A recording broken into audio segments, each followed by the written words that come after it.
Bismillahirrahmanirrahim. Assalamualaikum warahmatullahi wabarakatuh. Bagaimana kabar kalian anak-anak hari ini? Masih sehat selalu? Alhamdulillah. Mari kita saling mendoakan untuk selalu sehat. Baik anak-anak, saya ingatkan kembali, sholatnya jangan ditinggalkan. Sholat 5 waktu ditambah dengan sholat sunnahnya. Anak-anak, di semester 2 ini Pak Fathul nanti akan menyampaikan beberapa bab yang tentunya yang minggu kemarin sudah saya sampaikan, ada tidak lebih ada 3 bab ya di semester 2 ini. Namun saya akan berusaha dalam 3 bab ini untuk dibagi menjadi 6 bulan, 3 bulan ke depan untuk persiapan PTS, 3 bulan ke depannya lagi untuk UKK atau kenaikan kelas. Nah, kali ini adalah tentang strategi Rasulullah. Namun coba sebelumnya anak-anak kalian lihat buku paketnya sayang. Oke. Kalian lihat di halaman 59, yaitu tentang strategi Rasulullah Shallallahu Alaihi Wasallam dalam penyiaran Islam keluar kota Madinah. Jadi setelah Rasulullah berhasil menaklukkan kota Mekah, pada akhirnya Rasulullah membuat strategi untuk supaya berdakwah menyiarkan Islam ke seluruh penjuru dunia. Nah, yang dilakukan Rasulullah adalah strategi Rasulullah dalam penyiaran Islam keluar kota Madinah adalah Rasulullah mengirim utusan ke seluruh penguasa Jazirah Arab, yaitu pada akhir tahun ke-6 Hijriah. Jadi Rasulullah menulis surat ya, yang kemudian surat itu dibawa oleh para sahabat, yang tentunya sahabat itu melalui penyaringan, melalui seleksi yang dengan Rasulullah. Karena apa? Karena untuk menjadi pengantar surat atau kurir surat ini pada saat itu tidak hanya pintar berperang, tapi juga harus pintar berdiplomasi, pintar berbicara, begitu. Nah,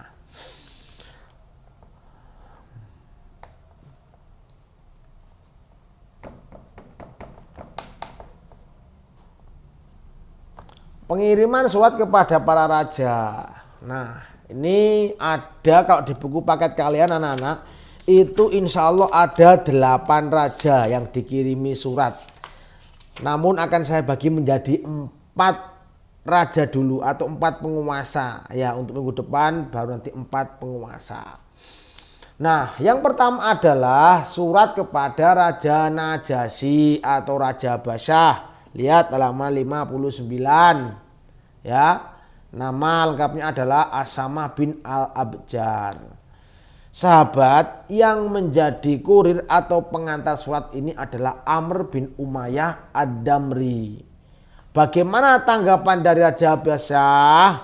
Tanggapannya sangat luar biasa sekali. Kalian lihat halaman 60. Lihat. Nah, tanggapan Raja Basyah terhadap surat tersebut adalah sangat baik, menerima dan masuk Islam. Akan tetapi, lihat di alinea terakhir halaman 60.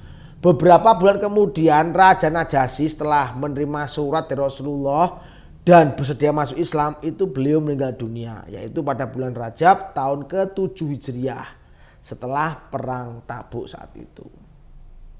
Yang kedua adalah surat kepada Mukaukis atau Raja Mesir dan Iskandaria. Lihat yang kedua. Raja Mukaukis dengan nama lengkapnya adalah Juret bin Mata. Siapa sahabat yang menjadi kurir atau pengantar surat ini adalah Hatib bin Abu Balta'ah. Bagaimana tanggapan dari Mukaukis? Tanggapannya adalah setelah menerima surat dari Rasulullah adalah menolak ajakan Rasulullah masuk Islam. Akan tetapi lihat, cara penolakannya sangat halus. Artinya apa? Masih menghormati Rasulullah. Mempercayai Rasulullah itu Muhammad adalah utusan Allah. Tapi Raja Mukaukis ini tidak mau masuk Islam. Begitu. Berikutnya.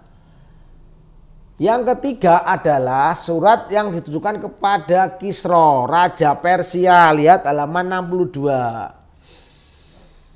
Sahabat yang menjadi kurir atau pengantar surat ini adalah Abdullah bin Hudzafah As-Sahmi. Nah, bagaimana tanggapan dari Raja Kisra ini? Tanggapannya adalah Raja Kisra sangat menolak, kasar, bahkan merobek-robek surat yang dikirim oleh Rasulullah. Nah, akhirnya kurir atau sahabat Abdullah bin Abdullah bin Hudzafah As-Sahmi melaporkan dan kembali kepada Rasulullah. Bahasanya surat yang sudah dikirimkan kepada Raja Kisra adalah disobek-sobek dan ditolak.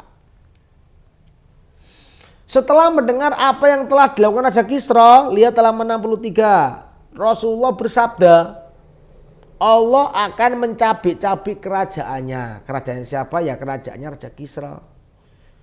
Kemudian beberapa tahun terjadi pemberontakan yang dimotori oleh putranya sendiri, yaitu Siruyah. Siruyah ini adalah putra dari Raja Kisra yang memberontak dan akhirnya merebut kerajaannya. Hal ini terjadi pada malam Selasa tanggal 10 Jumadil Ula 7 Hijrah. Rasulullah mengetahuinya melalui pemberitaan wahyu. Jadi begitu anak-anak. Kemudian yang keempat adalah surat yang ditujukan kepada Kaisar atau Heraklius, Raja Romawi. Nah, anak-anak kalian lihat di halaman 63 sampai 66 ini penjabaran dari surat Kaisar Heraklius Raja Romawi. Ini sangat panjang.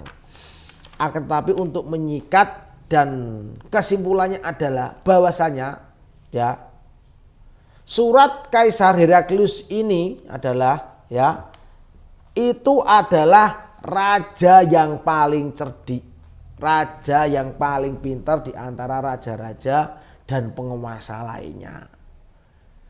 Kenapa? Karena ketika sahabat yang menjadi kurir yang bernama Diyah bin Khalifah Al-Kalbi ini memberikan surat kepada Raja Heraklius, Raja Heraklius tidak semerta-merta menerimanya.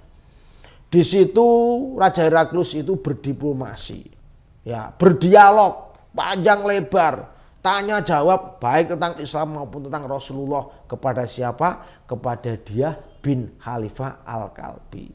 Walaupun setelah sahabat Diyah bin Khalifah Al-Kalbi ini menerangkan panjang lebar tentang arti surat, maksud surat dan siapa Rasulullah itu, sebenarnya Raja Heraklius ini sudah tahu siapa sih Muhammad itu. Dan Heraklius ini sebenarnya itu mengakui keberadaan Rasulullah, mengakui bahwasanya Muhammad itu adalah utusan, orang pilihan. Tapi ya sangat disayangkan. Kenapa? Karena Raja Heraklius ini belum mendapatkan hidayah dari Allah. Dia masih mempertahankan ya apa artinya kekuasaannya, tidak mau tunduk kepada Rasulullah, tidak mau masuk Islam. Sangat disayangkan. Begitu anak-anak. Nah, saya kira cukup untuk pelajaran hari ini, yaitu tentang strategi Rasulullah dalam penyiaran Islam keluar kota Madinah, yaitu dengan mengirimkan surat kepada para raja dan para penguasa di sekitar Madinah. Nah, minggu depan ya masih ada 4 raja lagi, dan kemudian pasti nanti akan saya putarkan video tentang pengiriman surat kepada para raja ini. Nah, sekian dari Pak Fathul, mohon maaf karena sudah terdengar adzan maghrib. Pak Fathul juga harus sholat maghrib tentunya. Baik anak-anak, cukup sekian dari Pak Fathul. Kita saling mendoakan semoga kita sehat selalu.